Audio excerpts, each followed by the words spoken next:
Selamat siang pemirsa, Anda menyaksikan Breaking News Metro TV bersama saya Jose Nicole, dan pada Breaking News kali ini kami akan kembali menghadirkan informasi seputar bencana alam yang terjadi di Pulau Sumatera.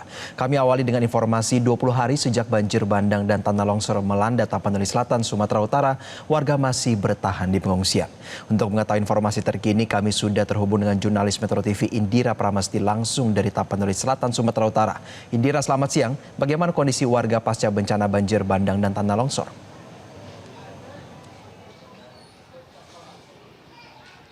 Selamat siang Jose dan pemirsa.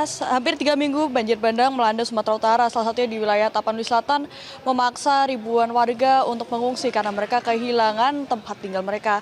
Dan saat ini saya berada di pengungsian Batu Hula, di mana di pengungsian ini menampung sebanyak 500 pengungsi. Dan walaupun begitu, saat ini kondisi di pengungsian memang terpantau sepi karena memang pada pagi hingga siang hari para pengungsi pergi ke kampung mereka masing-masing untuk melihat kondisi rumah mereka, membersihkan lumpur yang berada di dalam rumah, beserta untuk menyelamatkan harta dan benda. Tidak hanya itu, juga ketika sore nantinya mereka akan pulang, terutama ketika terjadi hujan, di mana ketika hujan ditakutkan adanya terjadinya banjir bandang susulan. Dan di pengungsian ini warga juga memperoleh bantuan berupa sandang dan juga pangan melalui dapur umum yang melayani selama memberi makan kepada pengungsi selama 3 kali dalam sehari, yaitu untuk sarapan, makan siang, dan juga makan malam. Dan walaupun begitu, kemarin kami sempat berbincang dengan salah satu pengungsi, di mana pengungsi sempat mengeluhkan adanya penyakit, di mana ia sendiri merasakan adanya penyakit ISPA, batuk-batuk dan flu yang menular dari antara satu pengungsi ke pengungsi lainnya. Dan tidak hanya itu, juga pengungsi juga kadang merasakan adanya penyakit di pencernaan karena penyakit yang terutama yang dirasakan yaitu nyeri pada perutnya. Dan saat ini juga bagi para pengungsi yang merasakan sakit, di sini juga sudah disediakan adanya posko medis yang tersedia di titik pengungsian, tidak hanya di Batu Hula tetapi di beberapa titik pengungsian lainnya. Dan walaupun begitu, untuk kondisi pasca bencana, warga sendiri masih bingung, di mana mereka masih bingung bagaimana untuk memulai hidup kembali pasca bencana, di mana mereka kehilangan tempat tinggal mereka, begitu juga dengan lahan pekerjaan mereka. Dan pada 13 Desember 2025 yang lalu, pada hari Sabtu, Bupati Tapanuli Selatan Gus Irawan Pasaribu mengunjungi ke pengungsian Batu Hula ini, di mana di sana ia juga menyatakan bahwa akan merencanakan relokasi untuk tiga desa terdampak, yaitu Desa Eknago, Huta Godang, dan juga Garuga, di mana nantinya akan dipindahkan ke lokasi yang saat ini kami masih belum mendapatkan lokasi pastinya di mana, karena baru akan masuk ke tahap pengajuan. Dan kami kemarin sempat berbincang juga dengan masyarakat bagaimana tanggapan mereka mengenai adanya rencana relokasi oleh Bupati Tapanuli Selatan. Dan berikut merupakan tanggapan dari para pengungsi mengenai rencana relokasi.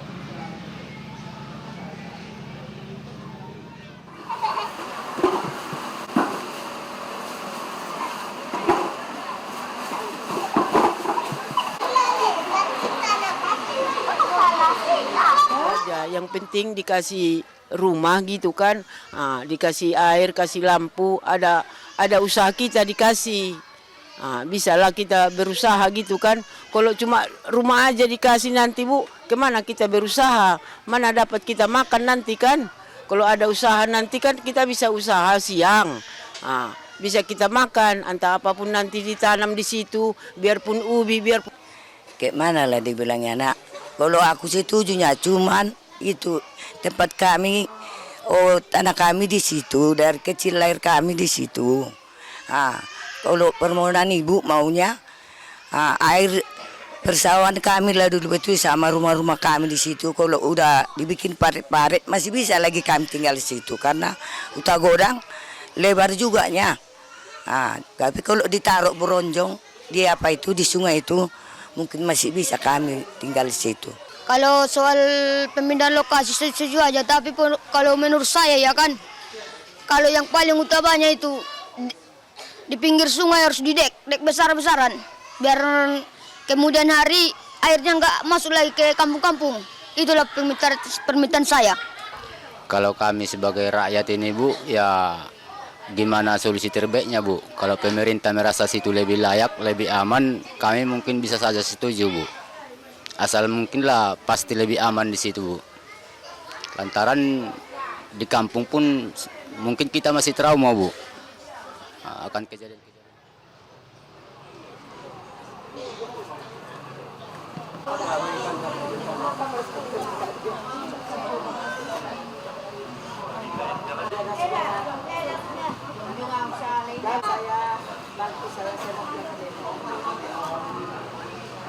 Jose, sekian yang bisa saya laporkan. Kembali ke studio, Jose. Iya Indira, kami melihat banyak bantuan yang datang baik itu terutama logistik begitu ya ke tempat Anda melaporkan saat ini. Kami ingin menanyakan juga bagaimana kondisi akses jalan di sana terutama berkaitan dengan distribusi logistik.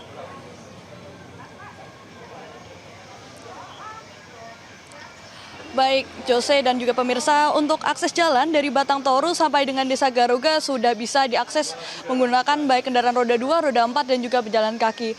Walaupun begitu, akses jalan dari Desa Aik Nagul sampai dengan Garuga masih terdapat lumpur dan juga pasir dan juga terdapat genangan di beberapa titik. Sedangkan untuk laju ke Desa Garuga, kemudian ke wilayah yang menghubungkan antara Tapanuli Selatan dengan Tapanuli Tengah, jalan penghubung masih terputus akibat air yang sempat meluap karena hujan deras pada Selasa 9 Desember 2025 yang lalu. Dan menurut Bupati Tapanuli Selatan akan melakukan normalisasi aliran sungai sebelum jembatan kembali dibangun, di mana nantinya akan ada kerjasama dengan BUMN yang akan membangun jembatan Bailey itu sendiri. Kembali ke studio, Jose. Jelajahi cara baru mendapatkan informasi. Download Metro TV Extend sekarang.